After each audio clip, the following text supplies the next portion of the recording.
국내 첫 레즈비언 부부인 김규진 씨와 김세현 씨가 딸을 출산했습니다. 두 사람은 미국 뉴욕에서 혼인신고를 하고 정식 부부가 된 후 한국에서 결혼식을 올렸는데요. 자녀 출산이 합법적으로 인정될 수 있을지 손정혜 변호사와 함께 이야기 나눠보겠습니다. 어서 오십시오. 안녕하세요. 네, 안녕하십니까.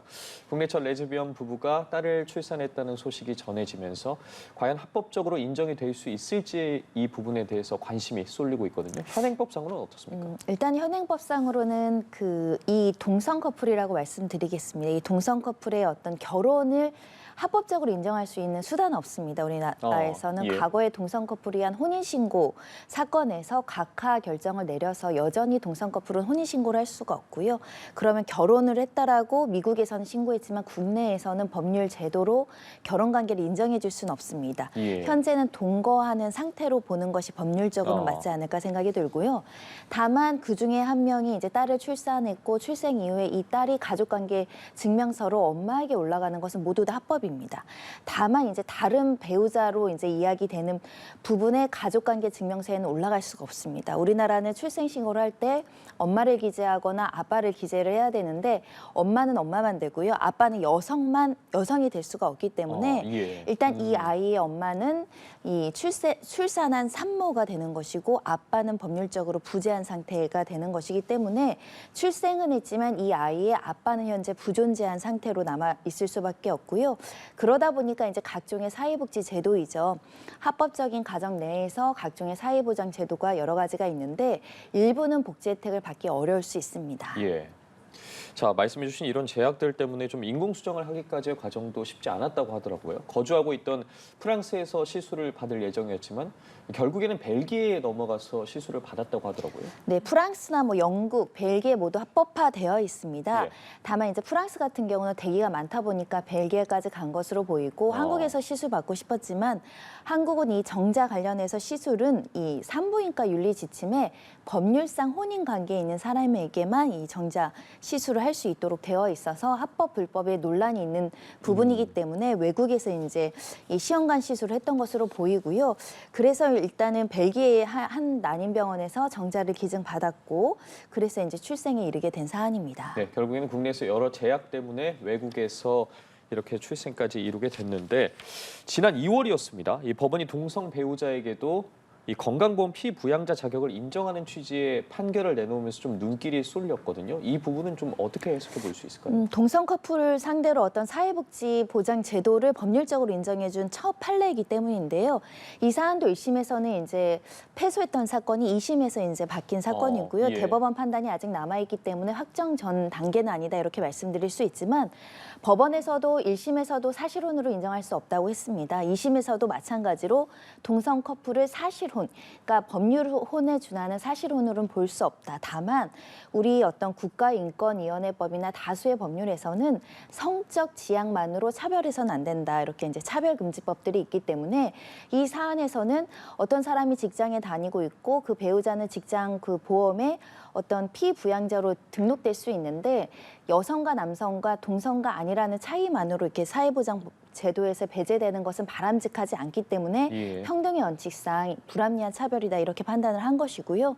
여전히 판례에서는 일부 사회보장제도는 인정하지만 이 동성 커플에 대한 어떤 결혼이라든가 혼인이라든가 이것까지는 확대해서 해석한 것은 아닙니다. 예, 그런 의미에서 최근에 좀 다양한 가족 구성원을 인정하는 법들이 잇따라 발의되고 있거든요. 이 부분에 대해서는 좀 어떻게 보세요? 굉장히 오래된 논의입니다. 사실 생활동반자법이라고 이야기하는 뭐 예를 들면 프랑스의 시민연대계약 같은 경우는 프랑스 같은 경우 99년, 그러니까 90년대부터 논의가 활발하게 진행돼서 99년에 들어왔을 정도인데요. 예. 우리나라는 한 25년이 지난 지금 시점에서도 아직 통과하기에는 사회적인 논의와 토론 또 이제 여러 가지 이제 종교단체에서 굉장히 반대하고 있기 때문에 통과될지 여부도 이제 좀 지켜봐야 되겠지만 이런 겁니다. 우리가 과거에는 혼인신고한 결혼 가족관계가 굉장히 평범해 보이고 일반적으로 보였지만 요즘 젊은 분들은 혼인신고도 하지 않고 사실혼으로 사는 분들도 예. 많고요. 그래서 사실혼으로 살다 보니까 상속권의 문제나 여러 가지 문제들이 있어서 여러 가지 사회보장 제도들이 사실혼도 보장하는 추세로 가고 있습니다. 이제는 동거하는 가족들, 그러니까 동거도 하지 않고 그냥 어떤 계약에 의해서 같이 사는 사람들도 어떤 사회 보장을 해줘야 되는 거 아니냐. 실질적으로 이성 커플이 아니더라도 그러니까 동성 커플이 아니더라도 여성과 남성이 결혼하지 않고 사실혼도 아닌데 그냥 같이 사시는 분들이 있거든요. 10년, 20년 아이를 낳고서도요. 예. 이런 사람들을 어떻게 보호할 것이냐. 예를 들면 연금 수급권이라든가 사회복지 제도라든가 한 명이 사망했을 때의 문제라든가 헤어졌을 때 재산 분할이라든가 이런 규정이 없다 보니까 이런 것들을 좀 만들자라는 취지에서 생활 동반자법이 논의되고 있는 것 같고요. 다만 이제 국내에서는 이게 혹시 동성 커플을 합법화하는 법률 아니냐 이런 어떤 정치적인 논쟁이나 또 사회 여러 가지 부정적 여론에 부딪히고 있는 것이 현실입니다. 예. 자, 관련해서 또 하나 살펴봐야 할 게 출산율 같거든요. 올해 한국의 합계 출산율이 0.6명 밑으로 좀 떨어질 위기에 처하자 좀 이런 비혼 출산이나 좀 동성애 출산을 인정해야 된다는 일각의 목소리도 나오고 있는데 실제 뭐 프랑스 등 외국 사례를 보면 이와 관련해서 좀 출산율 올라간 사례들도 있더라고요. 프랑스야말로 비혼 가족들이 굉장히 많은 상황이죠. 예. 결혼이라고 딱 법으로 묶여있는 제도보다는 좀 융통성 있게 느슨한 가족관계 형태에서 출생률이 많이 높아졌습니다. 실제로 통계상으로는 현재 프랑스가 출생률이 1.8명이거든요. 1.8명이라는 것은 대한민국 출생률이 지금 1위 되지 않습니다. 예. 2배 가까운 수치라고 볼 수 있기 때문에 이런 비혼 가족이라든가 다양한 가족에 대한 사회복지 제도가 좀 확충이 된다고 한다면 나아가서 출생률도 높아진다라는 통계치에 근거해서 우리나라도 좀 다양한 가족 형태를 받아들여야 된다라는 목소리가 나오고 있습니다. 예, 출산율이 OECD 국가 최저를 기록한 상황인데 이런 상황에서 참 비정한 소식이 또 들려왔습니다. 7년 전이었죠. 이 출산한 신생아 딸을 텃밭 안에 안매장한 40대 친모가 이 법정에서 혐의를 인정을 했습니다. 네, 아이를 뭐 예를 들면 아이가 어떤 경위에 죽어서 안매장한 사건이 아니라 안매장이라는 살인의 방법으로 아이를 죽였기 때문에 더 충격적인 사건이었고요. 또 하나 더 충격적인 사건은 그 텃밭을 이용하는 안매장 장소로 갈 때 첫째 아들, 그러니까 초등학생 11살짜리 아이를 같이 대동한 점이 굉장히 충격적이었던 사안입니다. 사안을 일단 엄마가 아이를 출생하고 일주일 뒤에 경제적인 어려움을 호소하면서 아이를 키울 수 없다라고 생각해서 의붓아버지의 텃밭에 가서 이제 아이를 이제 매장을 했고 그로 인해서 아이가 죽었던 사건이기 때문에 제명은 살인 그리고 사체유기죄가 적용된 사안인데요.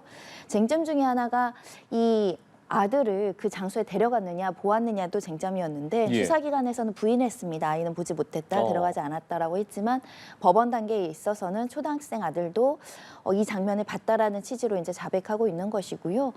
초등학생 아들, 그러니까 첫째한테도 굉장히 충격적이고 아이의 심리적인 치료가 필요할 정도로 정서적 학대를 당했다 이렇게 봐야 될 것 같습니다. 그러면 초등생 아들에 대한 학대로도 인정이 될 수 있는 겁니까? 이거는 같이 기소가 되진 않은 것으로 알려지고 있는데요. 예. 우리가 부부싸움을 크게 하는데 아이가 그 장면을 옆에서 보면 그 상황이 공포스러워서 아이 마음에 상처를 입는다고 하거든요. 그게 이제 정서적 학대로도 분류될 수 있는데 분명히 이 아이는 자기 동생이 이런 방식으로 죽음에 이른 것에 대한 충격, 어른이 돼서도 잊지 못할 충격을 받은 것이기 때문에 정서적 학대로 봐야 옳습니다. 예, 그렇군요. 자, 친모 앞서 잠시 언급을 해주셨는데 경찰 조사에서 좀 경제적인 어려움 때문에 이런 일을 저질렀다고 이야기를 하면서 반성문도 여러 차례 제출을 했거든요.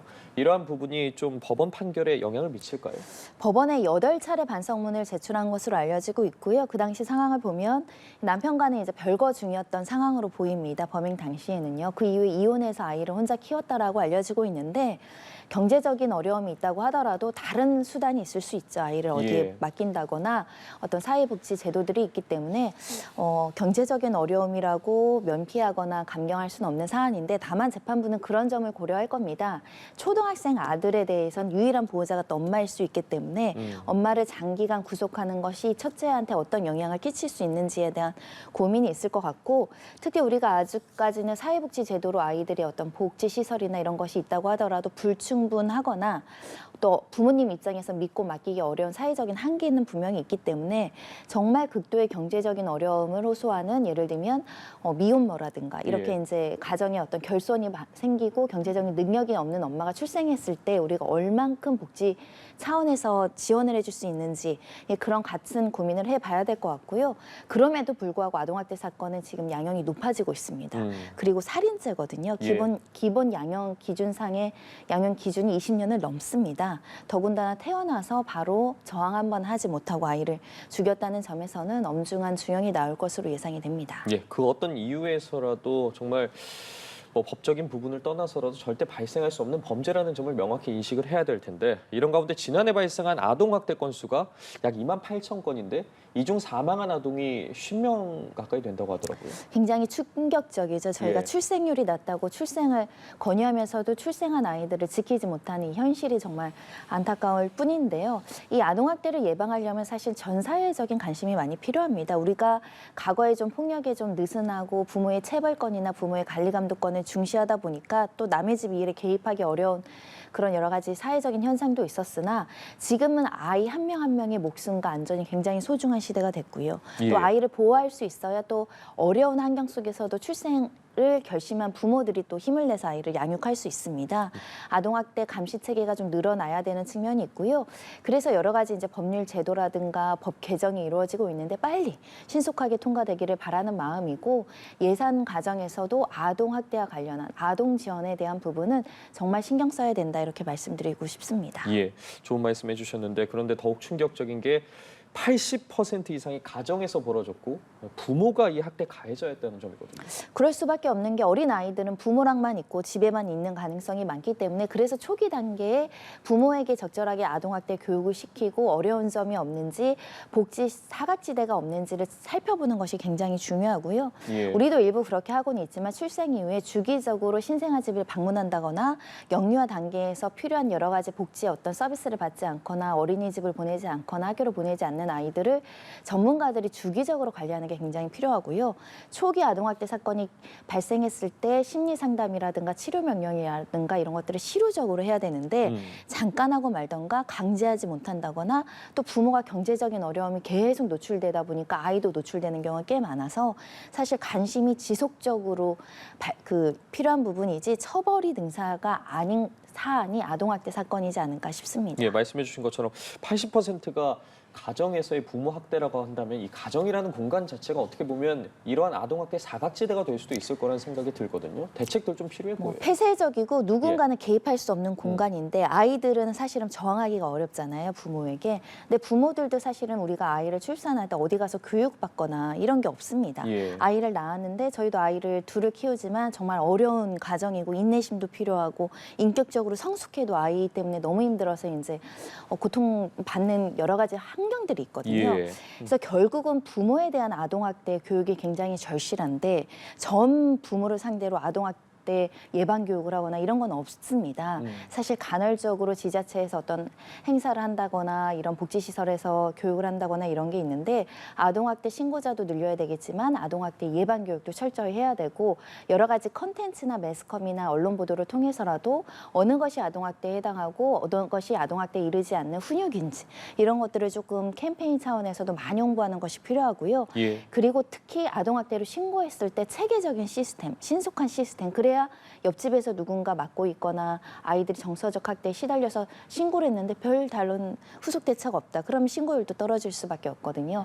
그런 점들을 유기적으로 유관기관들이 신속하게 할 수 있는 제도들을 좀 마련해 줬으면 좋겠고 네. 특히 이제 분리 가정이 문제인데요. 아동학대가 신고됐을 때 부모랑 즉시 분리할 것인지 아닌지에 대한 어떤 판단의 전문기관이나 전문가들이나 또 아이들을 보호할 수 있는 시설이 매우 부족합니다. 모두 예산과 연관되어 있는 문제이긴 한데요. 많은 분들이 좀 관심 갖고 지원을 해주셨으면 좋겠습니다. 네, 오늘 참 여러 가지 생각할 부분을 남기는 시간이었습니다. 국내 첫 동성 부부의 출산과 관련해서 법적인 부분 이야기 나눠봤는데요. 손정혜 변호사와 함께했습니다. 말씀 고맙습니다.